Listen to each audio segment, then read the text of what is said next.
나는 자녀가 성소수자여도 괜찮다. 트랜스젠더와 나는 공중 화장실을 같이 쓸 수 있다. 내 집 앞에 이슬람 사원이 세워져도 괜찮다. 잘 모르겠어요. 그 누가 한 얘기예요? 차별금지법 필요하다. 거기에 대해서 할 말이 많긴 하더라고요.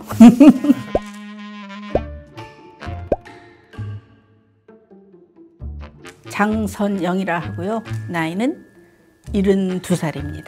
저는 김수정이고요. 62세.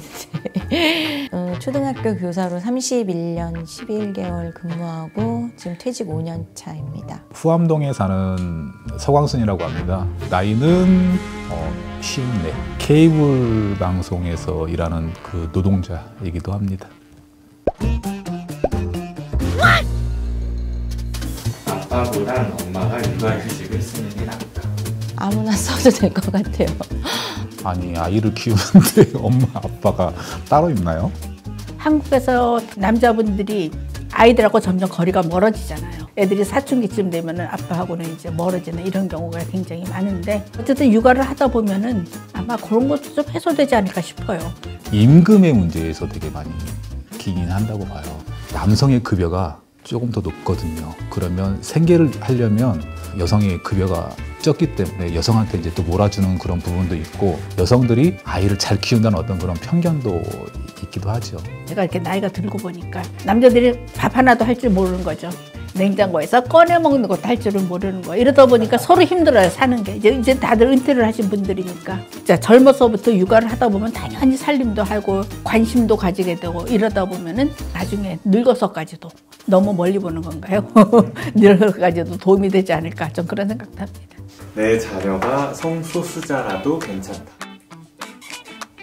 네, 괜찮습니다. 저희 아들이 누나 옷 입는 거 좋아하고 막 머리 묶는 거 좋아하고 그랬었어요. 얘 아빠가 얘가 나중에 그 성 바꾸면 어떡하냐고 그럼 뭐 그렇게 해야지 뭐 그랬었던 기억이 나거든요. 그러니까 그냥 얘 모습이 그러면 받아들여야 된다고 생각해요. 그런 얘기까지 하기 전까지 얼마나 힘들었을까. 아빠는 지지하고 응원한다는 얘기를 꼭 해주고 싶어요. 자녀가 성소수자라는 말을 들으면 우선 놀라겠죠. 우리 사회에서 성소수자에 대한 교육이라는 거는 돼 있는 게 없으니까 사회에서 많이 알려지고 거기에 대해서 많이 배워가는 게 제일 중요한 게 아닌가 싶습니다. 어렸을 때는 뭐 성소수자가 있는지도 몰랐어요. 성소수자를 만난 기억 나시나요? 기억나요, 지금도. 그분이 당구장 그 주인 아저씨였는데 저 사람이 성소수자다. 소문들이 쫙 났었거든요. 근데 같이 지내고 당구장 가서 당구 치는데 아무 문제가 없는 거예요. 주변에 있는 사람들의 어떤 그런 편견. 그래서 겪어보니 뭐 아무런 문제 없더라고요. 난민이 한국에 들어오면 한국 문화가 망한다. 그래서 우리가 망한다라고는 생각하지 않고 오히려 저는 그 사람들이 자기 문화도 좀 간직하면서 우리나라에서 적응하면 좋겠어요. 난민이 한국에 들어오면 한국 문화가 망하는 그 누가 한 얘기예요? 그 나라를 떠나온 거잖아요. 얼마나 힘들겠어요, 그 사람들. 우리가 다시 배제하고 멀리하고 그러면 안 되죠. 우리 동네에 이슬람 사원을 세워도 괜찮다. 근데 그거 반대하는 건 말도 안 되는 것 같아요, 사실. 온갖 경도가 다 있잖아요. 이슬람만 가지고 그러는 건 말이 안 된다고 생각해요. 말이 안 된다고 생각하죠. 교회가 훨씬 더 많은데. 교회는 상가에도 있는데.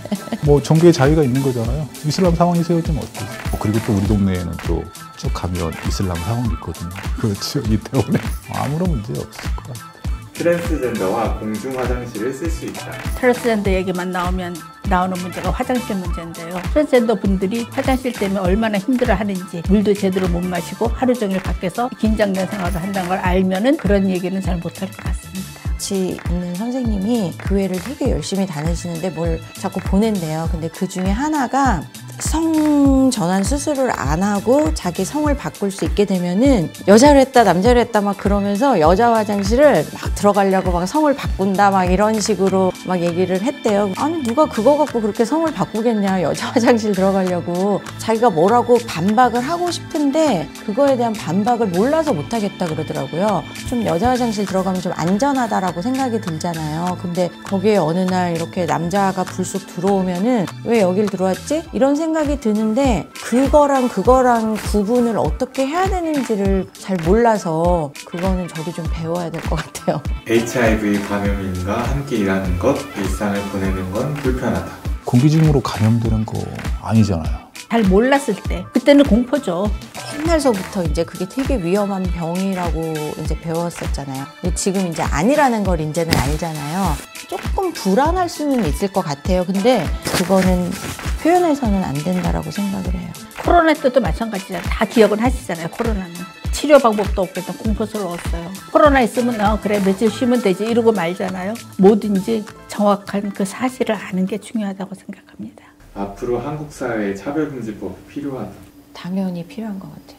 그게 있어서 강제로라도 차별을 못하게 하는 어떤 안전장치는 필요한 것 같아요. 한 10년 정도 됐을 거예요. 저희 학교에 휠체어를 타야지만 되는 아이가 있었거든요. 휠체어를 타야 되니까 항상 교실이 1층이었어요. 학년이 바뀌면 이제 올라가잖아요. 한 칸씩 위로 한 층씩. 근데 걔가 속해 있는 반은 항상 1층이었던 거예요. 그러니까 어떤 친구들은 다른 친구들이 있는 층을 못 쓰는 거예요. 그때 그 휠체어를 타는 아이들이 있는 학교에는 엘리베이터를 만들어야 한다라는 법이 그때 생겼는지 하여튼 그래서 엘리베이터 공사를 거의 한 1년 가까이 했었거든요. 근데 제가 그때 언뜻 듣기 한 10억 정도 든다고 했었어요. 많은 분들이 뭐라고 했냐면은 그 한 명 때문에 돈을 이렇게 써야 되냐. 막상 엘리베이터가 딱 생기고 나니까 그 엘리베이터는 걔보다 다른 사람들이 더 많이 타거든요.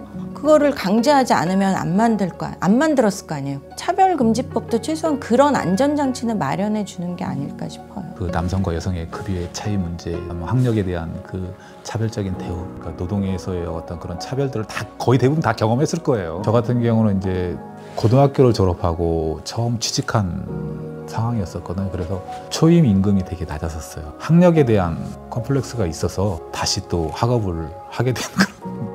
이제 초대조를 졸업했으며 이제 4년제 대학을 또 이제 한 사람하고 또 차이가 있기 때문에 또 계속해서 이제 그 학벌을 맞추기 위해서 했던 그런.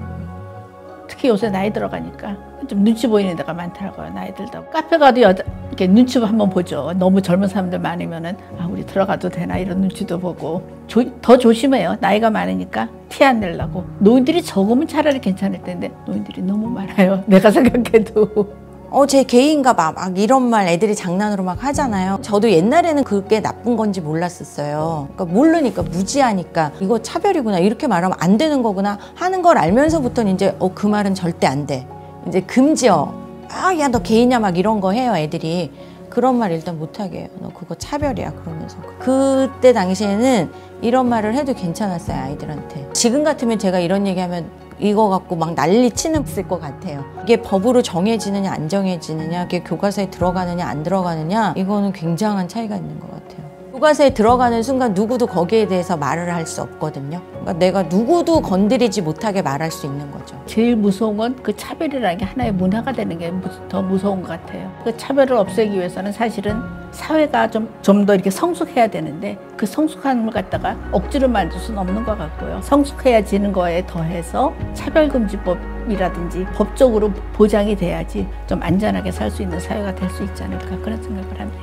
많은 분들이 성소수자들도 마찬가지고 그 차별 때문에 마음이 다치고 아프다 보니까 삶을 포기하시는 분들이 되게 많잖아요. 차별금지법은 사람을 살리는 법이라고 저는 생각을 하거든요. 우리나라는 차별금지법이 있는 나라였으면 좋겠다. 차별금지법은 꼭 있어야 된다. 사람 살리는 법이다. 스며드는 걸 거라고 생각을 해요. 차별금지법은. 콩나물 키울 때 물 주면 다 내려가고 하나도 남는 것 같지 않지만 결국은 콩나물은 자라잖아요. 마찬가지로 차별금지법이 들어왔다고 해서 당장 나 이거 너무 좋아졌어 이런 건 아니지만 지나다 보면 하나씩 우리 생활에서 차별도 좀 없어지고 모든 사람들이 좀 마음 편하게 살 수 있는 그런 사회로 점점 바뀌어질 것 같은 그런 생각이 듭니다.